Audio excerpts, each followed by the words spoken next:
আমাদের বাড়িতে একজন আত্মীয়, আমাদের খুব কাছের একজন আত্মীয় হঠাৎ করে মারা যায়। হঠাৎ করে ঠিক নয়, অনেকদিন ধরেই পড়েছিলেন, অসুস্থ ছিলেন। তো সকালেই হঠাৎ করে মারা যায়, তাই সকালেই সবাই মিলে সপরিবারে মিলে চলে গিয়েছিলাম ওখানে। তো মা ওইখানে রয়ে গেছে, তাই আমি আর আব্বু আর ভাই ফিরে এসেছি। তাই এসে আমি রান্না বান্না শুরু করেছি রাতের জন্য। তাই রাতে সেরকম কিছু বানাবো না, আলু ভাতে বানাচ্ছি আর ডাল বানাবো আর একটু অমলেট করে নেবো। প্রথমেই আগে আলু পেঁয়াজগুলো কেটে নিলাম, পেঁয়াজটা বেরেস্তা করার জন্য কাটলাম, আর অমলেটটা খাওয়ার সময় বানাবো তাই তখনই কেটে নেবো পেঁয়াজটা। এই তো চালটা ভালোভাবে ধুয়ে নিলাম, এবার আলুটা দিয়ে পরিমাণ মতো পানি দিয়ে গ্যাসে চাপিয়ে দিলাম ভাতটা, আলু ভাতে।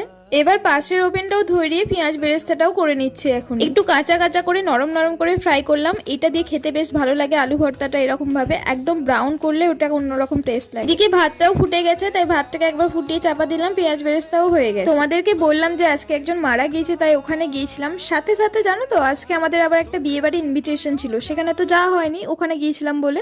তাই ওখান থেকে আবার বিরিয়ানি পাঠিয়ে দিয়েছে আমাদের এখানে। আমার রান্না হয়ে যাওয়ার পর তারপর জানতে পারছি। বিরিয়ানিটাই রাত্রে খেয়ে নিলাম, আর যেগুলো রান্না করলাম ওগুলো ফ্রিজে ভরে দিলাম।